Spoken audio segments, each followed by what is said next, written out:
सबसे पहले तो ये बिल्कुल एक अच्छा कदम है, क्योंकि पाकिस्तान में इस वक्त जो सबसे ज़्यादा मसला है महसूलात के हवाले से वो है टैक्स नेट की वुसअत ना होना। पाकिस्तान में जब तक टैक्स नेट वसी नहीं होगा और टैक्स रेट कम नहीं होगा तब तक पाकिस्तान की जो जीडीपी ग्रोथ है, जो इंडस्ट्रियलाइजेशन है और मजमूई तौर पे जो एक मुआशी हजम है वो बढ़ नहीं सकेगा। लेकिन हम ये कहते हैं कि टैक्स नेट में रियल इस्टेट सेक्टर को, इसके अलावा जो सर्विसेज सेक्टर है, बड़े वकील हैं, बड़े डॉक्टर्स हैं जिनका टर्नओवर करोड़ों में है, अरबों में है, उनको भी टैक्स नेट में शामिल किया जाए। और ख़ास तौर पे एग्रीकल्चर सेक्टर है, जो बड़े लैंडलॉर्ड्स हैं, उनको टैक्स नेट में लाया जाए। तो गरीब को फ़ायदा मिलेगा तभी ये मुल्क तरक्की करेगा। अमीर को फ़ायदा मिलेगा कि ये मुल्क तरक्की नहीं करेगा।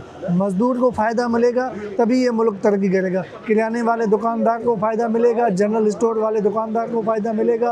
व्यापारी जो है वो तो व्यापारी बड़ा होता है, जो छोटे छोटे उनको आप फ़ायदा देंगे तो वो हमारे मुल्क की रीढ़ की हड्डियाँ हैं। ये एक अच्छी बात है और इससे कारोबार बढ़ेगा और कारोबार में इजाफा होगा, लोगों के लिए एक सहूलत आएगी और मेरे ख्याल में कहीं ना कहीं जाकर कुछ महंगाई को भी नीचे किया जाएगा। क्योंकि जो रिटेलर होता है ना सर, ये रिटेलर की एक अलग नस्ल है।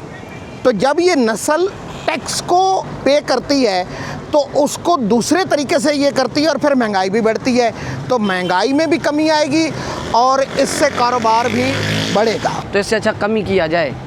चीनी, दूध, पेट्रोल है वो कम करो तो सबको आवाम को रिलीफ मिलता जाएगा और महंगाई जो है कम होती जाएगी। टैक्स तो बिल्कुल चाहिए, क्योंकि टैक्स देंगे तो मुल्क चलेगा, टैक्स नहीं देंगे तो वरना मुल्क नहीं चलेगा, चाहे टैक्स गरीब दे या अमीर दे। लेकिन मैं ये भी मुतालबा करूँगा, देखिए वफाकी हुकूमत से, आप गरीब तो टैक्स ले रहे हैं, ताजियों से ले, लेकिन ये जो बड़े बड़े कंपनी के सरमाएदार हैं, जो बड़े बड़े टैक्स नहीं देते हैं, जो खा जाते हैं, लेकिन उदार हैं, इनसे भी टैक्स लेना, क्योंकि मुल्क चलाना है ना, अपने मुल्क को दिवाली थोड़ी करना है।